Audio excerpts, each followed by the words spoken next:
Hello, everyone. Welcome. I'm James Milan, and I am with our town manager, Adam Chapdelaine, for our weekly update on COVID and other matters. Adam, missed you last week, so nice to see you back. Glad to be back. It was great to talk to Christine Bongiorno, of course, last week, but here we are. And let me ask you, uh, I think people are aware in town, in the state, around the country, vaccination rollout is a bumpy ride so far. And we'd like to hear more about that. But let's start with an update on the COVID numbers in town from your perspective.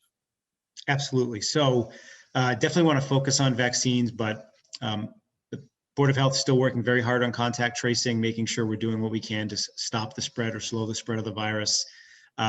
We're not at our peak. December seems to be at a higher trend than what January is in terms of transmission, but there's still double-digit cases coming into the Board of Health every day. So there's still a very significant workload coming to the Board of Health in terms of contact tracing. And it means the virus is still in the community and it's still spreading fairly rapidly. So, we're still focusing on that and we still want to continue. I feel like a broken record, but wear that mask.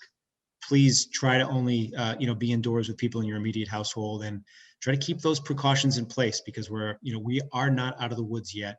And we want to get out of the woods and we want to do it safely and healthy, have us all be healthy at the end of it. So still real, it's still there, and we need to stay vigilant. And then turning to the vaccine rollout, in addition to other things, it seems to me like the local situation may be further complicated by the fact that the governor announced that, as of February 1st, an entirely and large new class of individuals are eligible for the vaccine. That is, people 75 and over. That's before we have even finished, as far as I understand, those who are in the initial phase. So tell us what's going on. So I will say there is widespread frustration amongst local governments at the way the state administration has been handling the vaccine rollout. I can't criticize for 1 second the fact that there is a legitimate vaccine shortage, right? There's not enough vaccine getting to states across the whole country fast enough to get people vaccinated as fast as they want to be. But I can, I think, fairly criticize the communication that's coming from the state and some of the coordination.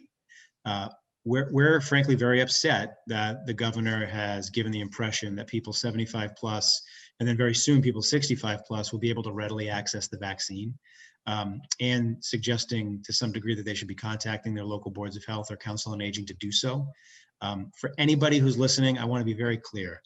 This week, we were granted 100 doses of vaccine to vaccinate people in phase 1. In total, we received 300 because we're partnering with Lexington and Belmont, but it was 100 per community. And that's a cap that the state has put on for every community, regardless of size. You're getting 100 per community a week until they get more vaccine. So again, I'm not criticizing the shortage, but I am criticizing the communication because it's put our local staff in the position of having seniors who really want this vaccine calling and being understandably very angry that we don't have it to give to them. And that's because the governor has misset on expectations. I've been on calls all week with other local leaders planning for how we're going to engage the state administration on these issues. And I'll be on a call tomorrow morning with the lieutenant governor and other local officials. And one of our very clear and explicit asks is going to be about communication. Please stop communicating that this vaccine is available when you cannot make it available to us. So I know this is probably a little more direct and explicit than I am usually, but I do want to be clear. We are ready to vaccinate. Christine Bongiorno and her team have put together a really efficient and robust operation. We're trying to ramp up to be able to vaccinate 300 people a day once we're able to get vaccine, but we need the vaccine to do it. So we're advocating to anybody who will listen, and with partners, both public and private, to be able to ramp up and do this distribution, but we need the vaccine. So my message to Arlington is, we're ready. We've asked you for continued patience, but please stay patient, because as soon as we get the vaccine, we're going to distribute it. And people will find out, Yes, obviously, yes. as soon as that is the case. Yeah, tough situation. Obviously, the clamor for it is totally understandable, and the Yes. fact that you guys' hands are tied may not be, readily, it may not be obvious to people. So, thanks for that. Shifting gears. We are just past mid-Jan, well, nearing the end of January now. So your own budget always has to go into the finance committee and the select board, et cetera. So this is fiscal year 2022's budget, and it always goes in by mid-January. I did have a chance to take a deeper dive into the budget with our deputy town manager, Sandy Pooler, and that's coming out on ACMi within the next couple of days. So we don't need to spend too much time on this, but why don't you kind of give us your highlights of the budget, and also anything you might want to say about how the pandemic has affected those numbers? Great, absolutely. And I'm glad you sat with Sandy. So I'll leave the deeper dive to Sandy. I think the three highlights are the greatest amount of uncertainty in building a budget that we've experienced probably in at least 10 years, if not much longer than that. 2008, 2009 recession was probably deeper and harder than what we're experiencing now, but there's more uncertainty now, I believe, than then. In terms of exactly where we're going from state revenues point of view and what the economy is going to look like next year. Right? I think there's a lot of hope that fiscal 22 will be better, but we don't know that yet, right? Based on these vaccination issues that we talked about. So we're making a lot of decisions, or trying to make decisions in an information vacuum.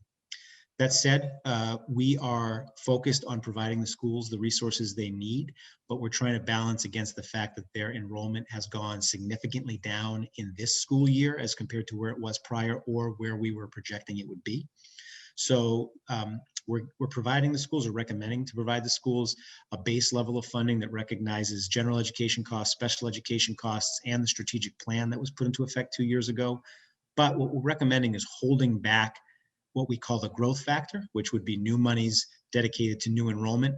We're holding it back and proposing to put it into a special finance committee reserve, so that the school department can come back and ask for that next year when they know what their enrollment will be. On the town side, we're tightening our belt in a fashion that we haven't had to do in a long time. It's almost entirely a level services budget. The only investments that are new per se are the continuation of 2 new health compliance officers that were funded by the CARES Act in this current fiscal year, will be funded by the CARES Act in the first half of FY22, but we're proposing continuing them through the end of FY22, mainly because we're not exactly sure what the future holds, and we want to make sure we have the capacity to continue to manage this pandemic. We're also maintaining investments in an administrative position in our new diversity, equity, and inclusion division, as well as some new training dollars for our diversity, equity, and inclusion division, making clear and explicit that investing in diversity, equity, and inclusion is a high priority of the town government. And then finally, we have a list of positions we would consider adding if revenues looked better, that are not proposed, but sort of like here's where we might go if things look better. Governor's budget came out yesterday. Didn't necessarily give us the good news we were looking for. We're getting some additional dollars in unrestricted general government aid, but we're actually receiving slightly less in school aid than we had budgeted. So we're in a position we haven't been in a long time, where I think we have to make harder and tougher decisions about controlling our spending, to try to do all we can to reduce the amount of a potential override 2 years from now. All right, fair warning for folks then, in that case. And again, if people can't understand why this could be happening now, they've been asleep for a long time. All right, well, one abrupt last shift in gears, and that is, I'd want to congratulate you, Mr. President, and that is the MMA, and I'm going to let you explain what that association is, which is a state association that you have been intrinsically involved with as a town manager for a long time now. You are now, and going forward, the president of that association. So tell us, first of all, we do want to, again, to congratulate you. That's a great honor. And then just tell us a little bit about what your expectations are, what you hope to accomplish, and does it have an effect on your role here as a town manager? So thank you. It definitely is an honor to be selected for the position. So the MMA is the Massachusetts Municipal Association. It's been around in its current form for over 40 years, and it had a predecessor group called the Mass League of Cities and Towns before that. And in a nutshell, they're a group that advocates at the state level for policies and funding that benefit the operation or the government of local cities and towns. So in this role, it's a 1-year role. You serve in the term of a president for 1 year. I'll definitely be highly involved in advocacy for funding, for more local government funding in terms of Chapter 70 for schools, unrestricted general government aid for general government, Chapter 90 for roadways, and other smaller pots of money that we advocate for. So though I'll be advocating for broader investments across the state, of course, Arlington would be the beneficiary of that if such funding increases were ever enacted. But I specifically focus on, in this role, I really, for the next year, hope to focus on diversity, equity, and inclusion, and race and justice as sort of what I hope can be the hallmark of being president of the MMA. For a couple of years now, I've been working with the staff and with other members of the MMA at bringing these issues to the fore. And to some degree, not at all by my own doing, but I hope I had an influence on this. Last week's virtual MMA annual meeting was almost entirely focused and themed on race and justice. And, if you'd said that 2 years ago, the MMA would be focused on that, you'd probably have received laughter from people. But the organization has come a long way, and it's properly focusing on the issues of our time. What I hope this year is to be able to continue and broaden that conversation so that Arlington, I know there's been a lot of stress, but Arlington has been a leader in having issues around race in the community, and we really want to help other communities have those conversations. So I'm excited about the role. It'll be an interesting year. I hope I'm in this role as we come out of these dark times, but I hope I can both, play a role in improving the environment for cities and towns everywhere, and have that, of course, be of benefit to Arlington, given that we are a town.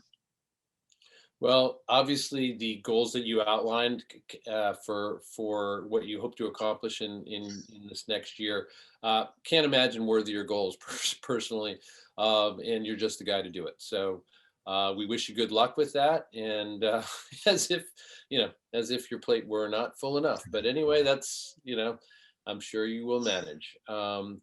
We will see you next week, and carry on with your business. Best of luck with the governor's budget now matching your own budget. We'll see how that reconciliation goes.